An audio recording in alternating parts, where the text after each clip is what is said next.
Hari kedua, Wakil Bupati tinjau pelaksanaan tes CPNS.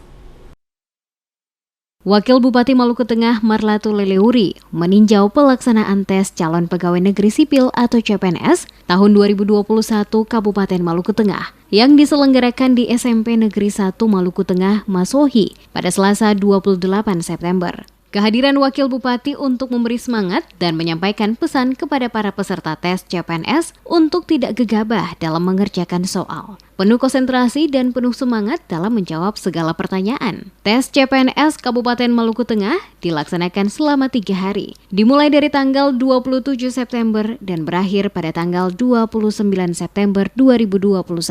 Wakil Bupati Marlatu Leleuri didampingi Asisten 1, WM Setia, bersama Kepala Badan Kepegawaian dan Pengembangan Sumber Daya Manusia atau BKPSDM Maluku Tengah, Siti Soumena, memantau seluruh kesiapan pelaksanaan mulai dari ruang tes hingga tampilan soal di layar monitor komputer, termasuk jaringan internet untuk memastikan pelaksanaan tes CPNS itu berjalan dengan lancar. Pada kesempatan itu, Wakil Bupati mengucapkan selamat berjuang serta mendoakan para peserta berhasil dalam mengerjakan soal ujiannya. Marlatu juga berpesan kepada seluruh peserta tes agar tidak percaya kepada oknum yang menjanjikan kelulusan pada tes CPNS tahun ini. Karena saat ini proses tes CPNS menggunakan sistem chat atau Computer Assisted Test yang mengedepankan prinsip transparan dan akuntabel. Ya, karena tes ini sangat fair, ya, artinya tidak ada intervensi dari pihak manapun. Lihat saja ruangannya aja ditutup pakai hordeng segala, tidak ada. Yang tinggal kan panitia tinggal monitor saja di terminal yang ada di dalam itu. Jadi betul-betul fair dan saya kira ini sangat bagus kan. Jadi tidak ada orang bilang memihak kiri kanan, punya koneksi dan lain-lain, tidak ada. Ya, betul-betul murni. Ya, kalau memang dia serius, dia pintar, dia teliti, saya sungguh yakin dia pasti akan.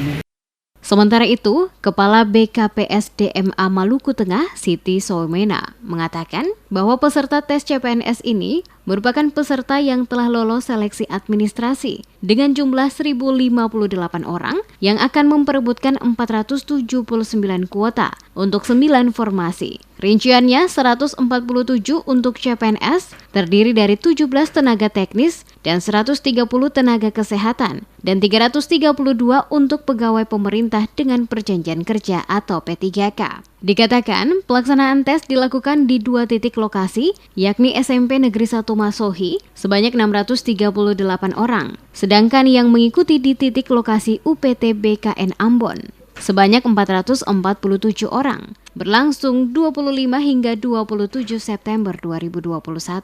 3 spesifikasi diujikan dalam pelaksanaan tes CPNS tahun ini. Ketiganya yaitu tes karakteristik pribadi atau TKP, tes wawasan kebangsaan atau TWK, dan tes intelijensia umum atau TIU. Soumena menjelaskan untuk nilai ambang batas yang harus diraih para peserta dalam tes ujian CPNS tahun ini, yakni tes karakteristik pribadi atau TKP dengan nilai ambang batas minimal lolos sebanyak 166, kemudian tes wawasan kebangsaan atau TWK dengan nilai ambang batas minimal lolos 85, dan tes intelijensia umum atau TIU dengan nilai ambang batas minimal lolos 80.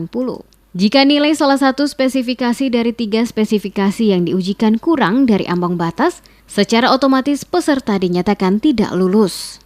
Passing grade seperti apa, Bu? Passing grade itu ada 3 komponen passing grade yang harus dipenuhi. Iya, Bu. Kalau untuk TWK atau tes wawasan kebangsaan, itu mereka harus mencapai minimal 65, nilainya 65. Iya, Bu. Sedangkan untuk TIU atau tes intelijensia umum, itu mereka harus mencapai passing grade 80. Minimal 80. Sedangkan untuk tes karakteristik pribadi atau TKP, minimal mereka mencapai passing grade 166. Jadi walaupun yang lain itu misalnya ada 2 komponen yang terpenuhi, 1 komponen tidak terpenuhi, walaupun nilainya tinggi, diakumulasi tinggi, tapi tetap mereka tidak lulus. Diketahui sejak dibuka lamaran seleksi CPNS tahun 2021 oleh pemerintah Kabupaten Maluku Tengah Juni lalu, jumlah pelamar yang mendaftar sebanyak 1.226 orang, dan setelah dilakukan seleksi administrasi, 1.055 dinyatakan lulus. Tahun 2021, Pemkab Maluku Tengah mendapat persetujuan kuota CPNS dari Kemenpan RB sebanyak 479 untuk 9 formasi. Rinciannya, 147 untuk CPNS dan 332 untuk pegawai pemerintah dengan perjanjian kerja atau P3K.